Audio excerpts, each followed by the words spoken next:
Hey guys, it's Nick, and thanks for tuning in to Long Island Wargaming. And this is game 2 for Crossroads Challenge GT, and this is going to be against Demons of Chaos, which is actually going to be against a subscriber. His name is Casual1414. He actually recognized me and Anthony the first day when we got up there and started gaming. So he just walked right up and introduced himself, which is awesome. It's cool to get recognized. But also check out his stuff. I'll have a link to his channel, Casual1414, where he's got a video on his army that he did prior to the tournament, along with some of his buddies' stuff. And then also their blog they run is nerdhammer.net, so you can check that out too if you're looking for some Warhammer fun stuff. So let's get into the scenario. Essentially, game 2 is a blood and glory. You just play out the 6 turns. You get an extra battle point if you break your enemy. You get an extra battle point if you are not broken. You get an extra battle point if you have a scoring unit in your opponent's deployment, which I believe is the one that essentially everyone forgot about. At least me and my opponent did when playing the game, but I know Anthony had forgotten about that one too. That's an easy point if you've got the game. And then 1 battle point if your opponent does not have majority of scoring units. So essentially that's denial or just extra points for yourself. So here you can see the deployment, everything. You can obviously see that I got turn 1. You can also see that we got the beers out. That's game 2. Everyone started drinking. Luckily, my opponent was able to offer me some beers since Anthony was hoarding it all or had it all hidden back in the room. But so we have the extra deployment range, which was useful because I put my Doom Wheel up on the front line. This way he can probably zip forward as quickly as possible and hit that Soul Grinder. And everything else was just kind of back. I didn't know what to do with the Gutter Runners, but I decided to go over here because you can see the Demon Prince of Nurgle is hiding behind that little hill there. So the Helped Abomination I figured would be good to go against that giant chariot, and the slaves are just protecting my corners, and that's it really. So obviously I got turn 1, and the Helped Abomination jumped up, and so did the Doom Wheel, but not enough. They both rolled really low. I mean, I know you've got the 15-inch deployment, I believe it is, on Blood and Glory, and the Doom Wheel didn't go far enough. I was hoping he would just fly forward and be able to zap the Soul Grinder, but he doesn't, and he goes ahead and passes his leadership test to not shoot. Yeah. This is a second shot of the battlefield, essentially. I do recommend checking out Casual1414's Army List video because it is painted up pretty cool. I guess nothing happens in the magic phase. Don't really remember each of these games, but it does look like the lightning cannon scores 2 wounds against the Soul Grinder and then takes off 1 drone and does another damage, another wound or 2 to a drone, which is pretty awesome because I essentially got a nice high strength, which was either 8 or 10. Hit the Soul Grinder, and you don't have to destroy it to go through because it's not in a regular cannon in the small template. Hit all 3 of the plague drones, if I remember correctly, which was an absolutely awesome lineup for myself. So I was able to do some damage that way. My Gutter Runners are able to shoot down to the Seekers, which is fine. And then I guess my pictures are out of order, but I guess the only spell that either got through or was important enough worth mentioning was Howling Warp Gale, which I usually don't roll in Ruin, but I decided to take a spell in Ruin just to see what I got. And this helps because now the flying stuff, the harpies and the drones and everything, they can't fly, which isn't a big deal because, I mean, at least the Demon Prince can still move his whatever 8 inches, but at least it will stop the drones from getting free movement past other units and the harpies from just not getting up into the middle of the battlefield so they can act as chaff. So that's fun. So Demon turn 1, everything flies up, which is pretty scary. I mean, there's not a lot of guys in those units, but from my experiences, Demons have always been a pain in the ass. I haven't played 8th edition Demons. I've only played 6th and 7th edition Demons, so I'm not entirely sure what's going to happen. I am ready to flame those guys off the battlefield, the Nurgle guys, with my Warp Fire Thrower if I can. The Soul Grinder against the Doom Wheel is not going to look good. Everything else just shuffles up. There's a Beasted Nurgle hiding behind the Helped Abomination, which you might not be able to tell. I think this was just a misplay or an oversight by my opponent. I think he was trying to block not line of sight, but just block my charge. I don't think he realized that I could just pivot from the center and move right past into the chariot. I just think, after game 2, playing Warhammer for 4 or 5 hours, you just make silly mistakes like that. So the Doom Wheel, of course, in my turn will just pivot if it's still alive, and go into the chariot. But remember, we do have that flaming cannon up on the hill that could probably take out the Hell Pit Abomination this turn. Anything else worth noting? Not really. The drones are just chilling out behind because their movement isn't that great compared to their fly. I'm not quite sure why this photo's here, so we will move on. And again, I think this is just another visual photo just for fun. But yeah, check out that Soul Grinder. It's pretty crazy looking. Corkboard. I got to use more corkboard for my models and stuff. It's such a simple way to make your bases look awesome. I know Chris used some corkboard rocks as his mangler, not his mangler, his squig herd space holders. So, and the Doom Wheel, do note, is just turned around for the sake of making sure it's a base contact. It's not actually a rear charge. The Demon Prince is running Death Magic, so not all of his spells are in range, but he does try to get some off. Luckily, as long as my BSB and my Gracier are together, he's got a 4 board, and then the BSB's got the Magic Res 2, so the Gracier's running on a 2-up versus Magic, which is kind of what I was going for with the hero build here. So he gets off one of the spells where he takes a bunch of hits, but I'm able to ward save them. So I let that through, I believe, which was kind of risky, but I figured there was more nastier stuff to come. And then he gets one of the other death spells off against the BSB. I think I either dispel it or scroll it. I don't remember, but nothing too scary happens from the death magic. This was a pretty scary moment. The demon cannon does go ahead and scores a hit against the Hell Pit Abomination, but only inflicts D3 wounds, so I was glad he survived. There was a 1/6 chance we get knocked out this turn, being that it has only 6 wounds. But man, that flaming cannon is scary. The Soul Grinder goes ahead and crunches my Doom Wheel. I might have gotten a grind or 2 against him with a wound. I don't remember. The Soul Grinder's got a crap load of wounds, and I know I'm doing wounds to him all throughout the game. I just can't seem to kill it right off the bat. I was really hoping to zap it, but yeah, he'll kill it.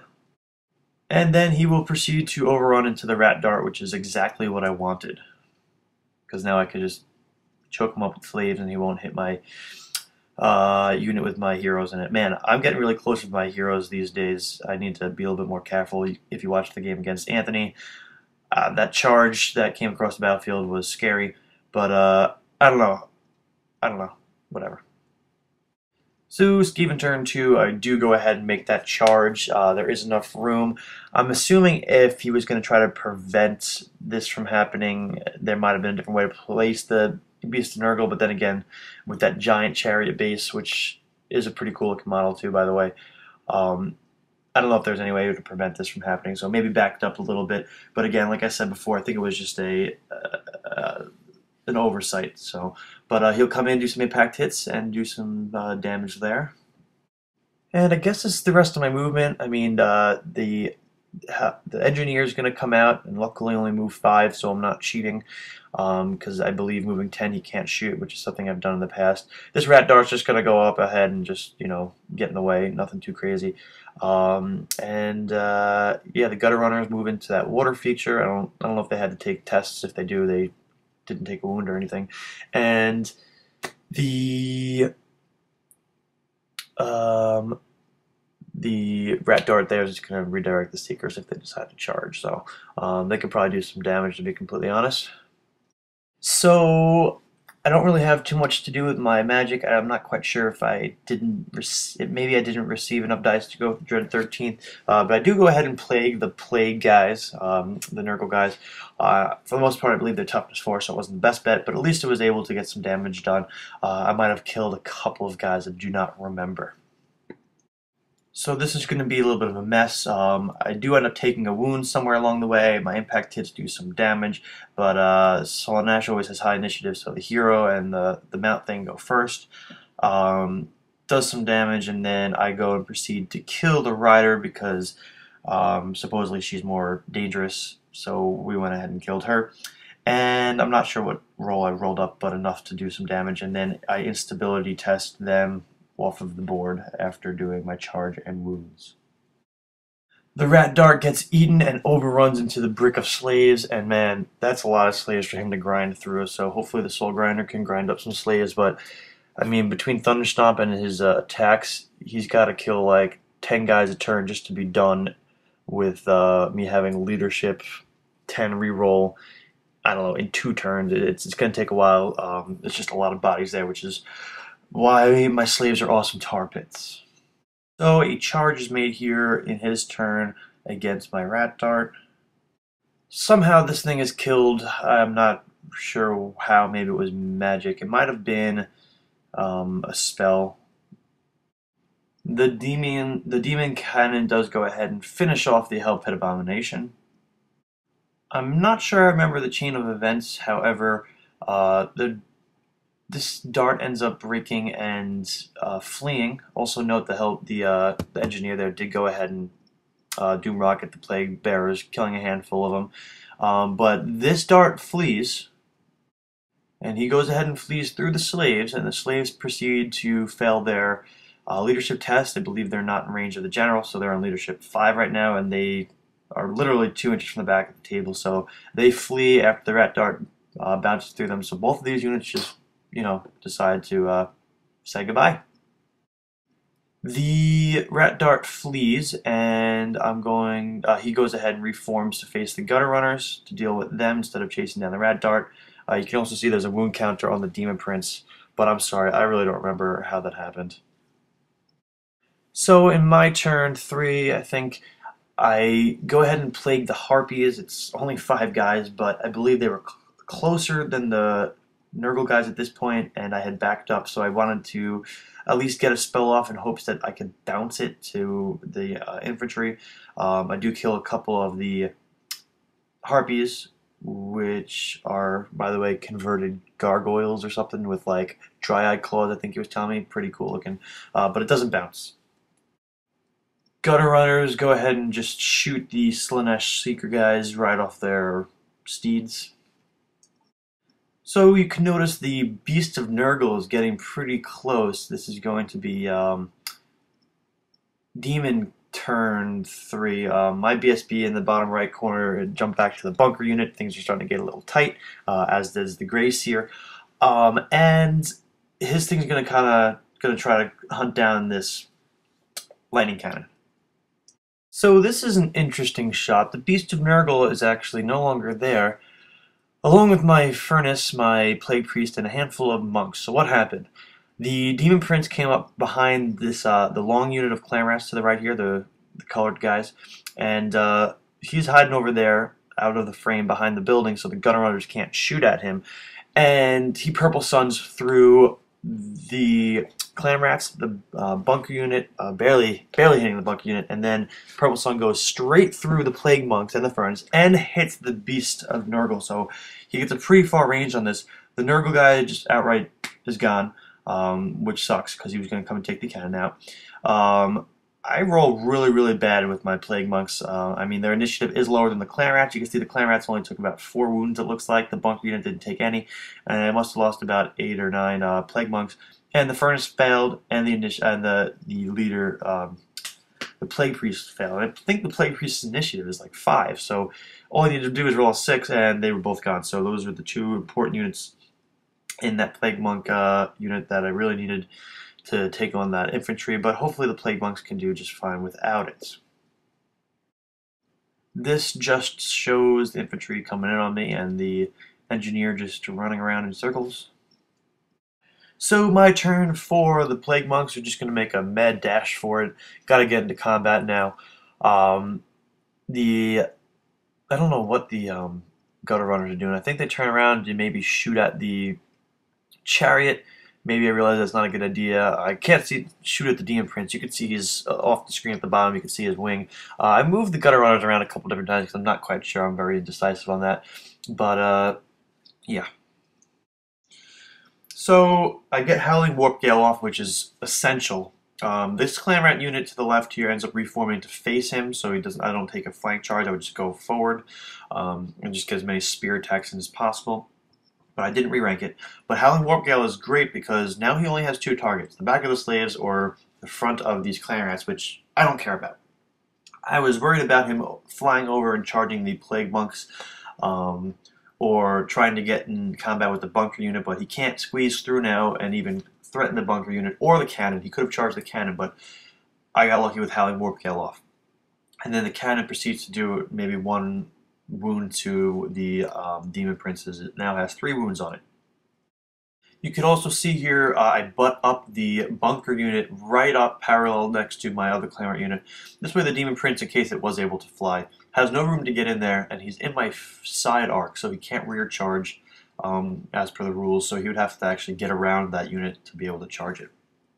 And that looks like it's it for this shot. The harpies are all the way on the left now, you can't even see them. I think Howling Warp Gale ends up being the MVP in this game because I'm going to take a charge against these 2 infantry units along with a charge with the drones, but since they can't fly, they've got to roll a regular move and they end up not making it in, which is great. The Beast of Nurgle does get in, but you know what, without those extra stomps and those extra attacks from the drones, I'm happy. So hopefully my Plague Monks can do well in this combat. And that's it really for his charges. You can see the Soul Grinder is just really grinding down those slaves. It looks like 15, 16, 17 are dead so far, but that's not a big deal. It's like 30 points. And now I'd like to share with you this image of 2 demonettes going at it. Why fight Plague Monks if we could have an orgy, essentially? So, yeah. And this is what the combat looks like. A whole lot of demonettes drop because they're easy to kill with their toughness 3. The Nurgle guys I have a little bit of a hard time with because of the toughness, but I mean, I activated the Plague Banner, so these guys are kind of stupid when they are able to reroll missed hits, missed wounds. I'm not sure if the Nurgle, the Beast in there was the best idea because that just gave me more attack to go against for combat res. But nonetheless, I was able to do some damage and take some wounds myself. People are going to yell at me for this, but I was somehow able to kill the Soul Grinder with my slaves. Yeah, that really stings. I thought after the Demon Prince was taken care of, maybe I'd shoot him down with the lightning cannon since the slave unit has no hero in it. But yeah, so he was able to grind him down. I mean, he had to do enough wounds to... I mean, if he rolled poorly on his Thunder Stomp and I scored a wound or 2 onto him, and I had 3 ranks, then it was just a combat res thing, which was going to work against his instability. But anyway, the slaves turn and reform to face the Demon Prince this way. I can either charge him, or he could charge me, or whatever, but at least he'll be tied up. And this is an overhead shot. My gutter runners turn to face the Demon Prince so they can shoot at him. Since it's my turn, the slaves go in, of course, and deal with the Demon Prince, and now I'll be able to shoot the lightning cannon and the gutter runners into that combat, so it's kind of cheesy, but that's Skaven for you. And there's just a grind with the Demonettes, Plague Bearers, and the Plague Monks. So I decided to really kick casual while he's down and go ahead and wither his Demon Prince. Just maybe the slaves will get some wounds on him in combat. But wither's not necessary because between the gutter runners and the lightning cannon, I'm able to take out the Demon Prince in the shooting phase. Demonettes are done, so now it's just the Plague Monks and the Plague Bearers. So all we got left with right now is the drones, the Plague Bearers, and the big chariot thing. I believe there might be the harpies just chilling out in the corner somewhere so they don't die. So this combat is essentially determining who thinks they know better about the plague. So we got the Plague Drones, the Plague Bearers, and the Plague Monks, so this is just a gross-ass combat. To make it even grosser, I decided to bless my guys with filth, so they'll be having poison attacks. Grinding them down, there's just only 2 bearers left, so hopefully I can kill them. And the drones are pretty cool looking. Damn it, I got flank charged by the cannon. So that sucks. But yep, so we just keep eating at each other. And this is the last shot that I have. I'm not quite sure I remember who ends up dying entirely, but either way, this is where we close out with our last combat. Altogether, this ends up being a great game. I end up getting 20-0 on him, and I got the bonus points for breaking him first, for not breaking myself, and then there was another one. What was it? Oh yeah, I did not get a scoring unit in their deployment zone. If I remembered this objective, I would have just ran the gutter runners quick. quickly across the board because I would have been there.